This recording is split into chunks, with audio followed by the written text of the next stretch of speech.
Salutations readers, welcome to or welcome back to my channel. My name is Nkechi, and for today I am going to be doing the Spring is in the Air book tag. Now, I was tagged by Leslie from Books, Girls, and Purrs, so thank you, Leslie, for the tag. And this tag was originally created by Daniela from Uncommon Reader and Rene from Beyond Books. So I will link down in the video description below the original tag videos from the original creators, and also a list of the questions as well for the tag in case you want to do it yourself. And I figured this is actually a pretty good time to do this tag because it is spring where I am. Currently, actually, there's a little bit of some spring showers actually, so this is quite perfect and actually pretty much aligns with a couple prompts here. So let's get right into it. It seems very short, easy. Question 1, Spring Chicks. Name a book that made you feel warm and fuzzy. Well, for this one, I have to go with like a lighthearted romance. So I chose Outdrawn by Deanna Gray. This is an adult contemporary romance with a sapphic relationship.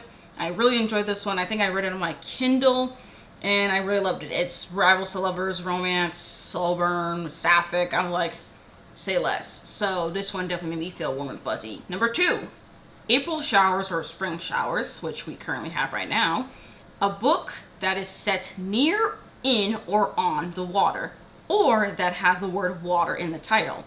I couldn't get the water in the title one, so I just went with near, in, and on water, actually. This actual book actually does fulfill all three of those. And that is The River Has Roots by Amal Al-Motar. This was a book that I read, I think, February. Yes, I've read it in February. Really enjoyed this one. I actually really loved it. It is a fantasy novella by one of the co-authors of This Is How You Lose the Time War, and I really loved it. It's very ethereal. I really love the writing style. The audiobook is actually really good too, although there is a lot of like sound effects and there's music along with it, as well as the narrator like narrating. So it could be like a lot, honestly, depending on how you process audio. So I do recommend the audiobook personally, but if you have trouble with processing things via audio, it might be a bit much.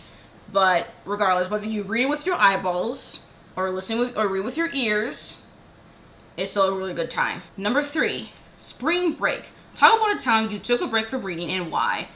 Well, take a break from reading, I usually just do that because I'm in a reading slump, which I'm currently am. So when I do take a break from reading just for even a day or two, I basically just watch TV, I rewatch films or watch a film that's new to me. Just pretty much consume other types of media that's still talking about a story, basically. All right, number 4, Swallow's Homecoming. A book or an author you will always go back to for comfort. I do actually have 3 authors for this one, and they're all authors for like slightly different genres. So first, I do have Kimberly Lemming. She's the author of the Mead Mishap series, which I really did enjoy when I read those books, I think last year. And I'm definitely curious for her recent release. I already forgot what the title is, okay? So those books have really long titles, but I find her more of a comfort author for me if I really want some sort of like really weird romance with creatures and a human. I'm like, I'll just read them. So I find that as a comfort for me. Jordan Fueco also is a comfort for me because I really enjoyed reading the Raybird duology and the Maid of the Crocodile. Those were books that I absolutely love, and it's such a comfort for me because Jordan Fueco currently writes young adult, and I do find some young adult stories, especially in young adult fantasy, a comfort. So currently right now she's writing young adult fantasy, so that's been a comfort for me, and she writes it so well. So that's been truly a blessing for me. And then a recent addition actually for me as an author is Talia Hibbert. I've only read so far Get a Life Chloe Brown, but I'm currently reading Take a Hint Dani Brown, and I really am enjoying like how Talia Hibbert writes romance, like contemporary romance specifically, and just following these Brown sisters just going through their life, finding love. I find that to be a comfort for me, especially with regarding like how each sister has their issues and their love interests have their own issues and how they find love. I think that's a comfort. So far, those are the 3 authors I have actually that I'm always like, yeah, if I want something comforting, I'm just gonna look and see what books those authors have and read those. All right, number 5, Blooms. A book that started slowly but blossomed to be one of your favorite reads. For this one, I will have to say that it truly surprised me. and how this book particularly not only became one of my favorite reads, but also allowed me to actually appreciate this author even more than I thought before. And that is Masters of Death by Olivia Blake. So Olivia Blake is the author of the Atlas 6, which I did read like 3 years ago, and I did not like it. I was very disappointed with the Atlas 6, to the point that I did not even continue on with that series. But then I read like One for My Enemy, which I liked, didn't love. Masters of Death, I didn't think was actually a fantastic book. I did enjoy my reading experience with it nonetheless. But then over time, I started to the story really sunk in with me a little bit more. The story itself, the characters within it, I was like, okay, actually, this is a book I really like, actually. Like, it really settled in for me that I actually do like how Olivia Blake writes stories and writes characters specifically, because a lot of her, actually, I think all of her books actually are really like character-driven stories. So the way she wrote the characters in Masters of Death, it made me more willing to try more of her works. That after this, I was able to read something like Alone with You, the Ether. So like Masters of Death made me really look at Olivia Blake's works differently. Question number 6, Eggs in the Basket. 3 books you want to read this spring. Now, I'm gonna be honest, y'all. I have not done much anything regarding a seasonal TBR because I have found myself not being consistent with seasonal TBRs. However, these 3 books in particular, I really do want to read. Now, granted, spring is, I think we're in the middle of spring right now, and there's not a lot of time to be reading these books. But if I just even read one of them, I feel like it would at least be a success. So we shall see. But one of them, though, is Song of Solomon by Toni Morrison. Now that I'm actually getting a little bit more of a reading classics kick, I do want to continue my reads of Toni Morrison's works. I've only read Beloved, The Bluest Eye, and Sula as far as her novels. Now, after Sula's publication, Song of Solomon came in next, and that's why I'm trying to like read her books in publication order as well, even though I did start off with Beloved, but neither here nor there. And with Song of Solomon, I honestly don't know what this is about. All I know is that she's written it, and it's the book that came out after Sula. So I am going to try to read Song of Solomon this spring. Hopefully. Next up, though, I really want to return to this physical art that I got that I specifically requested from the publisher, and that is Harmonton Season by Tojo Onyebuchi. This book does not come out until May 27th, 2025. So, and the fact that I even have a physical arc is really amazing because I couldn't get the e-arc, but I requested specifically for a physical arc, and they gifted, and Tor Publishing gave me a physical art. So I really want to read this before the book is out. I don't want to start reading it or come back to it in like June. I want to come back to it before June. So I'm hoping to get back to this sometime in May, and we shall see. But my reading slump is kind of preventing me a little bit. Same thing for this other book here, The Lotus Empire by Tasha Suri, the 3rd and final book in the Burning Kingdoms trilogy, a book of which I am currently doing a buddy read with Nat from Something Bookish This Way Comes, and Julie. All 3 of us are planning to read The Lotus Empire. I don't know if any of us started it yet, but for me, I'm kind of waiting for the audiobook for the audiobook to be available, but I might have to use a Libro FM credit or something to get the audiobook because I really want to read this, definitely like in May specifically, so I can finish up this trilogy and like finish another series that's part of the Savage Trifecta. So then after this book, I can get started in the Magic of the Lost trilogy by C.L. Clarke. So I gotta finish this. So these 3 books are the 3 that I hope to get through in spring, and this is my only spring TBR. Number 7, Green Pastures, a classic that never gets old. And I have to say, I feel, is this a cheat? I mean, it's not really a cheat, but like, it's recency bias because I read this classic very, very recently, and that is Pride and Prejudice by Jane Austen. Literally my first time reading Jane Austen. I think this is her most notable novel. She's only has 6, but I think it's the most notable of her works. And yeah, I loved it. And I did actually watch the 2005 adaptation.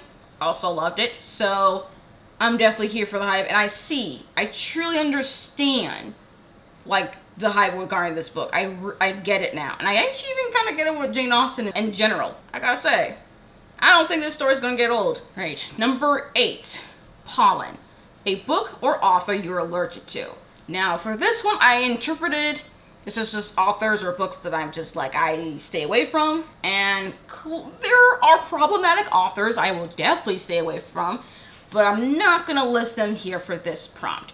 I'm just gonna go with a non-problematic author that I know of anyways that are not problematic. And that will have to be Chloe Gong. I no longer want to read anything from Chloe Gong. I did do a reading vlog of the last book I read from her, which was Foul Heart Huntsman. If you haven't checked out that reading vlog, actually, I will link in the video description down below if you are curious on my thoughts. But personally, Chloe Gong, the way she writes her stories, does not click with me anymore. It does not work for me, so I'm just gonna leave her books alone. So whatever book that comes out from her, I'm just like, okay, clearly that's for someone else. Like, I already think I saw the cover for her newest release. I don't know if it's coming this year or next year. I didn't even look that deeply into it, because I know she got another book coming out, and I don't care for it at all. And now there is a bonus one that will be number 9 here, and this one's Equinox. Find 2 books on your shelf that have the exact same number of pages and talk briefly about them.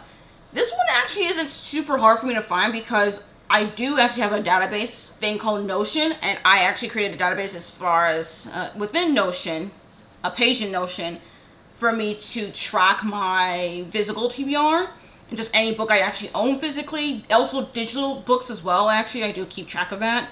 And so I was actually able to check digitally which books have the same number of pages. And then I just correspond that again with my physical TBR, because sometimes I write the page numbers not quite the same way with every single book. But I did find 2 books and double checked to make sure that they're the right amount of pages. And the 2 books I have are Beloved by Toni Morrison. You have another Toni Morrison here. And Monstrilio by Gerardo Samano Cordova. Both of these books have about, 304 pages or something like that? Is it 304 or 324? Okay, double check them again. It's 324 pages. So both of them have both of them are relative, or a little bit on the shorter side. I just realized actually how similar these books are a little bit. Like, we have Beloved, which is a modern classic, Southern Gothic novel, and then we have Monstrilio, a book that came out a couple years ago that is a clear literary horror. But both of these books talk about grief. One here is about the grief of a parent, the loss of a child. And this one is talking about a mother who is being haunted by the spirit of her dead baby. Very interesting, now that I really think about how similar these books are actually. And I have read both of them too, not the same year, but I read both of them and I've loved both of them. They end up being one of my favorite books of all time books. Like, and the fact that they're both around basically the exact same page number is very fascinating to me. But I really do want to reread Beloved though. It's been a few years. I want to reread Beloved and annotate it again. Well, do better annotations. And then also same thing with Monstrilio as well. I want to, I definitely want to do another reread and also annotate it. And I do recommend the audiobooks for both of them. The audiobook production for Monstrilio was really, really good. And for Beloved, Toni Morrison narrates all of her fiction novels. So highly recommend. If you have trouble with reading something like Beloved physically, recommend the audiobook. But that is it though. That is it for this book tag. Thank you again, Leslie, for tagging me for this tag, because this was actually very fun. I actually really like preparing myself for these prompts and questions and getting the books together. And for any of y'all, I don't know who to tag for this book tag, to be honest. So if I tag you, you could do it if you want to. Or if I don't tag anyone, hey, if you just see this tag video, you want to do it, you can do it. But anyways, thank you all again for coming on to this video and watching it and making this far. Like the video if you like it. Comment down below any of y'all responses. If you don't want to make your own video, you can just, you know, respond to the questions yourselves in the comments if you want. Subscribe as well if you're new and you like my vibe and my content. Subscribe if you're new here.